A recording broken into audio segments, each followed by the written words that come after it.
الرحمن الرحيم. الحمد لله رب العالمين،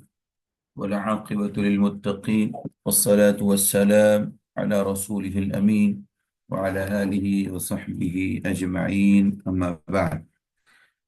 أعوذ بالله من الشيطان الرجيم. بسم الله الرحمن الرحيم. إن الذين فتنوا المؤمنين والمؤمنات ثم لم يتوبوا فلهم عذاب جهنم ولهم عذاب الحريق. ان بے شک کے معنی میں، الذین کے معنی جو، فتنو، فتن معنی ہوتا ہے آزمائش میں ڈالنا، امتحان لینا، فتنے میں مبتلا کرنا. المؤمنین، مومن کی جمع، مؤمنہ کی جمع مومنات. اللہ نے فرمایا بے شک وہ لوگ جو آزمائش میں ڈالے، جنہوں نے آزمائش میں ڈالا، المؤمنین مومنوں کو، والمؤمنات اور مومنات کو. بے شک وہ لوگ جنہوں نے آزمائش میں ڈالا مومنین اور مومنات کو، ثم لم یتوبوا، پھر انہوں نے توبہ نہیں کی. ثم پھر، لما نے نہیں، یتوبو تاب یتوبو سے، یتوبو جمع کسے گا، انہوں نے توبہ نہیں کی. فلہم عذاب جہنم، فلہم پس کے معنی، تو کے معنی میں، پھر کے معنی میں،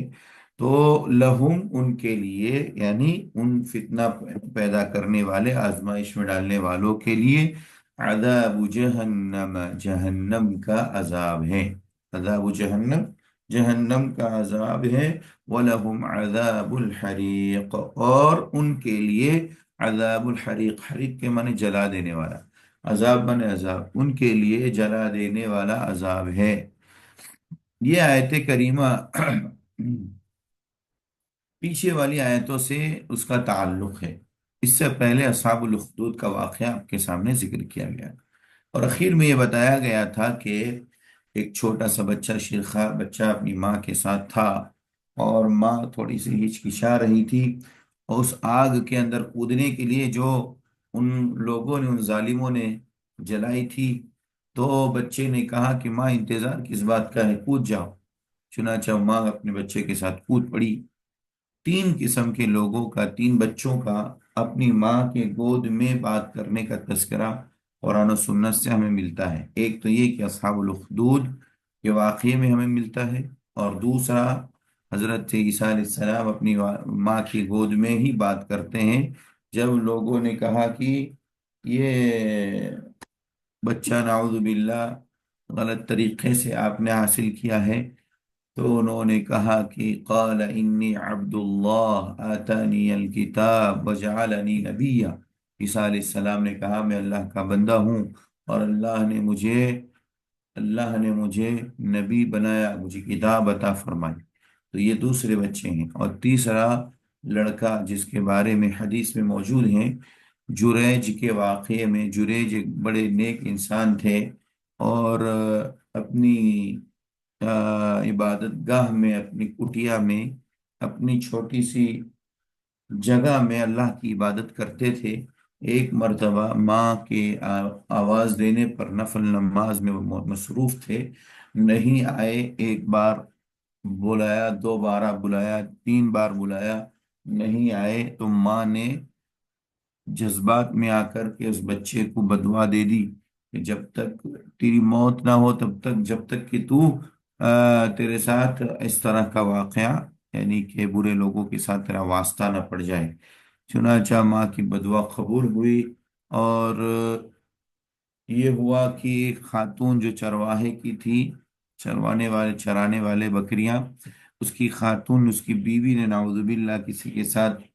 غلط طریقے سے تعلقات قائم کیے، اور پھر وہ بچہ ہوا. تو لوگوں نے یہ تہمت لگا دی کہ یہ جو گرجا میں رہتا ہے، جو ریج نامی شخص، اس نے اس کے ساتھ زیادتی کی ہے. اور پھر نتیجہ یہ ہوا کہ انہوں نے ان کو مارا، اور ان کے گھر کو توڑ دیا. بہت سارے ہنگامے ہوئے. لیکن بعد میں جریج کے پاس جب اس بچے کو لایا گیا، چونکہ نیک انسان تھے، اللہ تبارک و تعالیٰ نے ان کی نیکی کی وجہ سے انہیں بچا لیا. اور انہوں نے کہا کہ ایک کام کرتے ہیں، آپ مجھے وہ بچہ میرے ہاتھ میں دیجئے۔ بچے کو ہاتھ میں جب لیا تو جریج نے پوچھا کہ بیٹا تمہارا باپ کون ہے، تم بتاؤ۔ تو وہ بچہ ابھی شیر خوار بچہ تھا، دودھ پینے والا۔ تو اس بچے نے کہا کہ فلاں چرواہا میرا باپ ہے، یعنی معلوم یہ ہوا کہ یہ زیادتی جریج نے نہیں کی، کسی چرواہے کے ساتھ ہوا تھا یہ معاملہ۔ لہذا سارے کے سارے لوگ بالکل چوکنا ہو گئے، اور اس کے بعد معافی مانگنے لگے۔ اور اس کے بعد ان کا جو گھر تھا، ان کی جو جگہ تھی جہاں پر وہ عبادت کرتے تھے، لوگوں نے کہا کہ ہم ان کو سونے کا بنا دیتے ہیں، بعض نے کہا کہ ہم ان کو پختہ بنا۔ بہرحال جریج نے اس چیز کا انکار کیا، چونکہ اللہ تعالیٰ نے ان کو اس برے کام سے محفوظ کر لیا۔ تو یہ تین بچوں کا تذکرہ بچپن میں بولنے کا حدیث سے ثابت ہے، قرآن کی آیت سے معلوم، یہ آپ لوگ یاد رکھیے گا جی۔ تو اسی اصحاب الاخدود کے واقعے کے بعد یہاں پر اللہ تعالیٰ نے اسی مناسبت سے اسی کے ضمن میں یہ بات ذکر کی کہ بے شک وہ لوگ جنہوں نے مومنوں کو آزمائش میں ڈالا، مومن مرد مومنہ عورتوں کو، تو کس کی طرف اشارہ ہے؟ انہی لوگوں کی طرف سے جن کے بارے میں کل ہم نے پڑھا تھا کہ بادشاہ نے جو ہے تمام کے تمام جو مسلمان ہو چکے تھے اس بچے کی آواز کے اوپر، اور اس بچے نے جو کارنامہ انجام دیا، سب مسلمان ہو گئے تھے مرد و خواتین، تو ان سب کو جو ہے ایک ایک کر کے جلا کر کے خندق کے اندر ڈال دیا تھا۔ اسی کی طرف اشارہ ہے کہ انہوں نے آزمائش میں ڈالا، یعنی اس دہکتی ہوئی اور بھڑکتی ہوئی دنیا کی آگ میں ان مومنوں کو ایک ایک کر کے ڈال دیا تھا۔ پھر انہوں نے توبہ بھی نہیں کی، ثم لم یتوبوا، پھر انہوں نے توبہ نہیں کی، فلہم عذاب جہنم، تو ان کے لیے درد جہنم کا عذاب ہے، وَلَهُمْ عَذَابُ الْحَرِيقِ، اور اسی طریقے سے ان کے لیے جلانے والا عذاب ہے۔ مشرکین نے ایک بڑی پیاری بات یہاں مفسرین نے یہاں پر ایک بڑی پیاری بات ذکر کی ہے، آپ اس کو غور سے سنیے۔ کیا کہا مفسرین نے؟ کہا کہ جب جہنم کا عذاب بتا دیا تو عذاب الحریق کہنے کی کیا ضرورت تھی؟ تو کہتے ہیں کہ پہلے ان لوگوں کو جہنم کے اندر ڈالا جائے گا، اور ان کو ٹھنڈی ہواؤں کا اور سخت ٹھنڈک کا عذاب دیا جائے گا، یہ وَلَهُمْ عَذَابُ جہنم کا مفہوم ہے۔ اور وَلَهُمْ عَذَابُ الْحَرِيقِ، اس کے بعد اس کے ضد میں، چونکہ انہوں نے گرم کر کے آگ کو جلایا تھا اور اسی طریقے سے وہ ان مومنوں مسلمانوں کو سزا دے رہے تھے، تو اللہ تبارک و تعالیٰ پھر انہیں آگ کے شدید عذاب میں انہیں مبتلا کرے گا۔ اس طریقے سے دو طریقے سے انہیں عذاب دیا جائے گا، یہ اللہ تعالیٰ کے فرمان سے مفسرین نے ہمارے سامنے اس کی وضاحت کر دی، جیسا کہ اصحاب الاخدود نے جو آگ جلائی تھی، اس خندق سے باہر نکل کر بادشاہ اور اس کے تمام ساتھیوں کو بھی جلا دیا گیا۔ ایک قول یہ بھی ہے، جیسا کہ ربی بن انس کا قول ہے، کہ جن لوگوں نے آگ جلائی تھی، جن لوگوں نے آگ جلائی تھی بادشاہ کے حکم سے، لہذا بادشاہ اور اس کے جتنے ماننے والے تھے انہوں نے مومنوں کو آگ میں ڈالا تھا، تو جتنے لوگ جلانے والے تھے وہ لوگ جب دیکھ لیا کہ سچائی مومنین کے ساتھ مسلمانوں کے ساتھ ہے، تو انہوں نے بھی بادشاہ اور بادشاہ کے جتنے ساتھی سب کو اٹھا کر کے اسی آگ میں ڈال دیا۔ تو عذاب الحریق تو دنیا میں بھی ہو رہا ہے، اور آخرت میں بھی ان کے لیے عذاب حریق ہوگا، جیسا کہ اللہ تبارک و تعالیٰ قرآن کریم کی آیت میں ذکر کر رہا ہے۔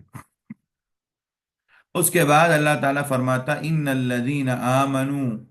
وعملوا الصالحات لهم جنات تجری من تحتها الانہار۔ اب یہاں پر انہی مومنوں کی جو مومنین اللہ کے راستے میں قربانیاں دیتے ہیں، نیک اعمال کرتے ہیں، نیکیاں کرتے ہیں، اللہ تبارک و تعالیٰ ان کی خوبیوں کو اور ان کے مقام و مرتبے کو ذکر کرتے ہوئے کہتا ہے بے شک وہ لوگ ان الذین آمنوا، جو ایمان لائے، وعملوا الصالحات، اور جنہوں نے عمل صالح کیا۔ عمل صالح کا مطلب عملوں من عمل کرنا، صالحات اس نیک عمل کو کہتے ہیں جو شریعت کے مطابق ہو، جو سنت کے مطابق ہو۔ تو جو لوگ ایمان لائے اور عمل صالح کیا، لہم جنات تجری، تو ان کے لیے جنتیں ہیں، باغات ہیں، تجری تجری من تحتی الانہار، اور جرا اجری من جاری ہونا، بہتی ہیں، تجری بہتی ہے، من تحتها الانہار، ان باغات کے نیچے سے جنتوں کی نہریں بہتی ہیں، ان باغات کے نیچے سے نہریں بہتی ہیں۔ ذالک الفوز الکبیر، اور یہ ذالک من، یہ الفوز مانے کامیابی، الکبیر مانے بہت بڑی، یہ بہت بڑی کامیابی ہے۔ ظاہر سی بات ہے اللہ تبارک و تعالی ایک مومن کو، ایک مسلمان کو اس کے ایمان اور عمل صالح کی بنیاد پر دنیا کے اندر اتنا بڑا مقام عطا فرمائے کہ اللہ تعالیٰ اس کے بارے میں یہ کہہ دیں کہ ان کے لیے جنات ہیں، ان کے لیے باغات ہیں، ان باغات میں رہیں گے، اور ان باغات کی بھی ایسی خوبصورتی کہ اللہ اکبر، ان باغات کے نیچے سے نہریں جاری ہیں، اور اس کے بعد کہا جائے کہ یہ بہت بڑی کامیابی ہے، یہ اللہ تبارک و تعالیٰ کی طرف سے بہت بڑی کامیابی ہے۔ اللہ رب العزت نے ان مومنوں کو جو جلا دیے گئے ان کے لیے بھی خوشخبری ہے، اور تا قیامت، جب تک یہ دنیا قائم ہے تب تک جتنے بھی مسلمان دنیا میں آئیں گے اور ایمان اور عمل صالح کی زندگی گزاریں گے، ان سب کے لیے اس آیت کریمہ میں سب سے بڑی خوشخبری کی بات یہ ہے کہ دنیا کوئی بھی کسی بھی طریقے سے ہم سے چھین لیں، اس کی پرواہ نہیں کرنا چاہیے۔ اللہ کے نیک بندوں کو ہمیشہ اللہ تبارک و تعالیٰ پر ایمان اور یقین رکھنا چاہیے، اور یقین اور ایمان کے ساتھ ساتھ عمل صالح میں مسلسل جد و جہد کرتے رہنا چاہیے۔ اقبال نے کہا تھا، اردو شاعر نے، کہ عمل پہ ہم، انسان جو بھی عمل کرتا ہے، مسلسل عمل کرتا ہے، تو اللہ تبارک و تعالی یقی محکم عمل پہ ہم، محبت فاتح عالم، جہاد زندگانی میں یہ مردوں کی شمشیریں، مردوں کی شمشیریں۔ اللہ رب العزت نے ایسے ایسے ہمارے دنیا میں شعراؤں کو اور اللہ کے بندوں کو پیدا کیا ہے جو مختصر الفاظ میں بہت ساری زندگی کے خلاصے کو ذکر کرتے ہیں۔ یقین محکم عمل پہ ہم، یقین یعنی ایمان مضبوط ہوں، اور اس کے بعد عمل پہ ہم ہو، پے در پہ ہو، اس میں کبھی کوتاہی نہ ہو۔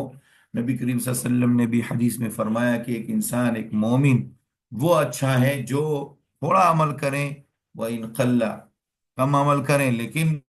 مسلسل کریں، اس کے عمل میں کوتاہی نہ ہو۔ اللہ تعالیٰ کو یہ بہت پسند ہے، اس لیے اللہ تبارک و تعالیٰ نے ہمارے سامنے اس چیز کی وضاحت کر دی کہ دنیا میں جو بھی ایمان لائے گا اور عمل صالح کرے گا، اللہ تعالیٰ ایسے لوگوں کو جنتوں میں داخل کرے گا، اور یہ بہت بڑی کامیابی ہے ہم سب کے لیے، آپ کے لیے، ہمارے لیے، اس دنیا میں زندگی گزارنے والے سب کے لیے اتنی بڑی خوشخبری کی بات آپ کو ہمیں کہیں نہیں ملے گی، اور دنیا کی کسی کتاب میں لکھی ہوئی نہیں ملے گی۔ اگر اتنی بڑی کامیابی اور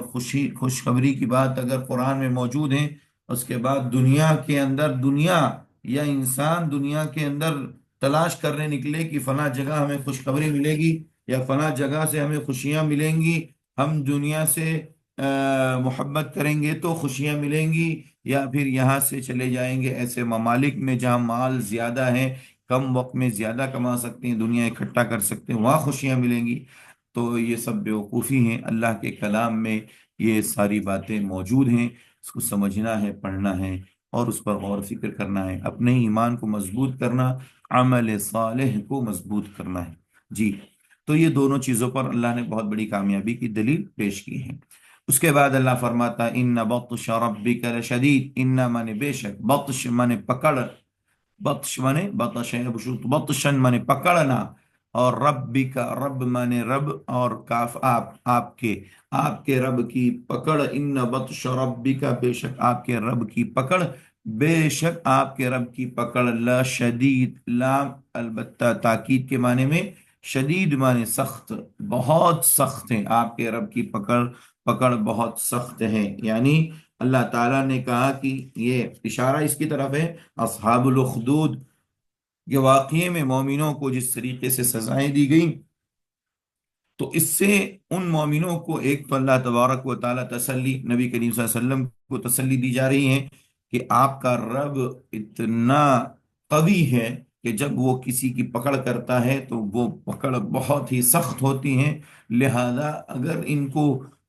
کسی طریقے سے تکلیف ہوئی ہو، یا محمد صلی اللہ علیہ وسلم مکہ مکرمہ رہ کر مکہ مکرمہ میں رہ کر دعوت و تبلیغ کا کام کر رہے ہیں، اور یہ مشرکین آپ کی دعوتوں کا انکار کر رہے ہیں اور آپ کی رسالت کا انکار کر رہے ہیں، آپ کے اوپر ایمان نہیں لا رہے ہیں، تو ان کو بتا دیا جائے کہ یہ اللہ رب العزت کی پکڑ سے بچ نہیں سکتے، اگر اللہ پکڑے گا تو پھر ان کی پکڑ بہت سخت ہونے والی ہے۔ اس لیے اللہ تعالیٰ نے فرمایا کہ اللہ تبارک و تعالیٰ جب کسی ظالم کو پکڑنے پر آتا ہے تو اس کی پکڑ سے پھر وہ چھٹکارا حاصل نہیں کر پاتے، بڑی شدید پکڑ ہوتی ہے۔ ان بطش ربک لشدید، بے شک آپ کے رب کی پکڑ بڑی شدید اور سخت ہے۔ انہ هو یبدئ و یعید، اور بے شک وہی وہ اللہ رب العزت، ہوا سے مراد اللہ کی ذات، یبدئ، ابدأ یبدئ مانے پہلی بار پیدا کرنا، و یعید ابعد یبعد مانے دوبارہ پیدا کرنا، لوٹانا۔ تو اللہ تعالیٰ کی ذات وہ ہے جو پہلی بار پیدا کرتا ہے، وہ یعید، اور دوبارہ پیدا کرے گا، وہ یعید دوبارہ پیدا کرے گا یعنی دوبارہ زندہ کرے گا قیامت کے قریب، جب انسان کو اللہ تعالیٰ قبر سے نکالے گا۔ تو اب یہاں سے بعث بعد الموت پر اللہ تبارک و تعالیٰ دلیل پیش کر رہا ہے اپنی قدرت کے ذریعے سے کہ اللہ تعالیٰ کی ذات وہ ہے جس نے پہلی بار پیدا کیا، یعنی جب انسان دنیا میں آیا تو اللہ تبارک و تعالیٰ نے اس کی شکل و صورت کو بہترین شکل میں بنایا، انسان کی شکل میں خوبصورت انداز میں پیدا کیا۔ اللہ تعالیٰ جس طریقے سے پہلی بار پیدا کرنے پر قادر ہیں، وہ یعید، اور پھر دوبارہ جب انسان مر کر کے گل جائے گا، سڑ جائے گا، مٹی ہو جائے گا، پھر اللہ قیامت کے دن دوبارہ انہیں زندہ کرے گا۔ انہ هو یبدئ و یعید وهو الغفور الودود، اور اللہ کی ذات وہ ہے بخشنے والا، بہت بخشنے والا، غفور جو ہے نا بہت بخشنے والے کو کہتے ہیں، ودود مانے بہت چاہنے والا، اللہ تعالیٰ بہت بخشنے والا ہے اور بہت محبت کرنے والا ہے۔ ذو العرش المجید، ذو مانے والا، عرش کے مانے عرش، ذو العرش مانے عرش والا یعنی عرش کا مالک، المجید کے مانے بڑی شان، مجید مانے بزرگی والا، بڑی شان والا۔ اللہ کی ذات وہ ہیں جو بہت بخشنے والی ہیں، بہت محبت کرنے والی ہیں، ذو العرش المجید، اور عرش کا مالک ہیں، اور بڑی بزرگی والا، بڑی شان والا ہے۔ یعنی اللہ کی یہ ساری تعریفیں بیان کی جا رہی ہیں، اللہ کی یہ ساری صفتیں بیان کر کے اللہ تبارک و تعالیٰ نے اپنی عظمت پر، اپنی کبریائی پر اور اپنی قدرت پر اللہ تبارک و تعالیٰ نے دلیلیں پیش کی ہیں۔ فعال لما یرید، فعال مانے کرنے والا، بہت زیادہ، فعال مانے بہت زیادہ کرنے والا، لما یرید، لما مانے وہ چیز جو، لام کے لیے، یرید مانے چاہنا، ارادہ یریدو مانے چاہنا، جو وہ چاہتا ہے، فعال کرنے والا ہے، یعنی اللہ تعالیٰ کی ذات وہ ہے جو ہر چیز کرنے پر قادر ہے۔ اللہ کی ذات سے کوئی بھی چیز دور نہیں، کوئی بھی چیز بعید نہیں، اللہ کی قدرت سے کوئی بھی چیز دور نہیں، اللہ کی قدرت سے کوئی بھی چیز بعید نہیں ہے۔ اللہ تبارک و تعالی، ان اللہ علی کل شیء قدیر، ہر چیز پر قادر ہے، اللہ تعالیٰ کی ذات ہر چیز پر قدرت رکھنے والی ہے۔ تو فعال لما یرید، اللہ کی ذات ہر چیز پر قادر ہے، لہذا اللہ تبارک و تعالی یہاں پر بھی ایسے لوگ جو انکار کرتے ہیں کہ قیامت قائم نہیں ہوں گی، دوبارہ زندہ نہیں کیا جائے گا، ان کفار، ان مشرکین کو اللہ تبارک و تعالی سمجھا رہا ہے، بتا رہا ہے کہ یہ چیز اللہ کے لیے کوئی مشکل نہیں ہے، دوبارہ زندہ کیا جانا، دوبارہ اٹھایا جانا، قیامت کے دن جمع کیا جانا، اور پھر وہاں سارے لوگوں کے حساب و کتاب کو لیا جانا، کچھ بھی مشکل نہیں، اللہ جو چاہتا ہے کرتا ہے۔ حل اتاک حدیث الجنود، حل مانے کیا، اتایاتی مانے آنا، کاف آپ کے پاس، حدیث مانے خبر بات، اور جنود کے مانے لشکر۔ حل اتاک حدیث الجنود، کیا آپ کے پاس حدیث الجنود، لشکروں کی خبر آ چکی ہیں، یعنی لشکروں کی خبر آپ کے پاس آ چکی؟ اس کا جواب سوالیہ انداز میں ہے، لیکن سوالیہ انداز میں ضرور پوچھا گیا ہے، یعنی آپ کے پاس لشکروں والوں کی لشکروں کی خبریں آ چکی ہیں۔ کون کون سے لشکر تھے؟ فرعون و ثمود، فرعونیوں کا لشکر، ثمودیوں کا لشکر، اس کی خبر آپ تک پہنچ چکی ہے۔ کیا مطلب ہے؟ اللہ تعالیٰ کیا بتانا چاہتا ہے؟ اللہ تعالیٰ کہنا چاہتا ہے کہ میرے نبی، آپ کی قوم کے کفار انکار حق میں فرعونیوں اور قوم سمود سے بھی آگے بڑھ گئے ہیں، کہ قرآن اور اسلام کی حقانیت پر روشن اور واضح دلائل آ جانے کے باوجود، فرعونیوں اور قوم سمود کا انجام معلوم ہونے کے باوجود، اپنے کفر و شرک پر یہ اصرار کرے ہوئے ہیں، جمے ہوئے ہیں۔ کہ اللہ کے رسول، ان لوگوں کے بارے میں آپ کو یہ بات بتا دی جائیں کہ ان کے پاس فرعونیوں کی اور اسی طریقے سے سمودیوں کی خبریں ان کو معلوم ہے، کہ اللہ نے ان کو پکڑا تھا، ان کو ہلاک کیا تھا، غرق کر دیا تھا اور تہس نہس کر دیا تھا، جب انہوں نے شرک و کفر پر مصر رہ کر کے اپنی رسول کی تکذیب کی، اللہ کی تکذیب کی، اللہ کی باتوں کی تکذیب کی۔ اللہ تعالیٰ نے کہا کہ یہ خبریں ان کو پہنچ چکی ہیں۔ بل الذین کفروا فی تکذیب، بلکہ بل مانے بلکہ، اور الذین مانے جو، کفروا مانے جنہوں نے کفر کیا، بل الذین کفروا بلکہ وہ لوگ جنہوں نے کفر کیا، فی مانے میں، تکذیب مانے جھٹلانا، بلکہ جن لوگوں نے کفر کیا جھٹلانے میں، یعنی بل الذین کفروا فی تکذیب، بلکہ کفر کرنے والے جھٹلا رہے ہیں، بلکہ کفر کرنے والے جھٹلا رہے ہیں۔ کیوں جھٹلا رہے ہیں؟ وہ لوگ یہ سمجھ رہے ہیں کہ یہ محمد صلی اللہ علیہ وسلم یا اللہ کی کتاب قرآن یا ان کی باتیں یہ سب جھوٹ ہے۔ کیوں جھوٹ ہے؟ کیونکہ یہ تو ہمیشہ سے ہم سنتے چلے آئے، اب تک جو ہے قیامت قائم نہیں ہوئی، کبھی اٹھایا نہیں گیا، کوئی سوال و جواب نہیں ہوئے۔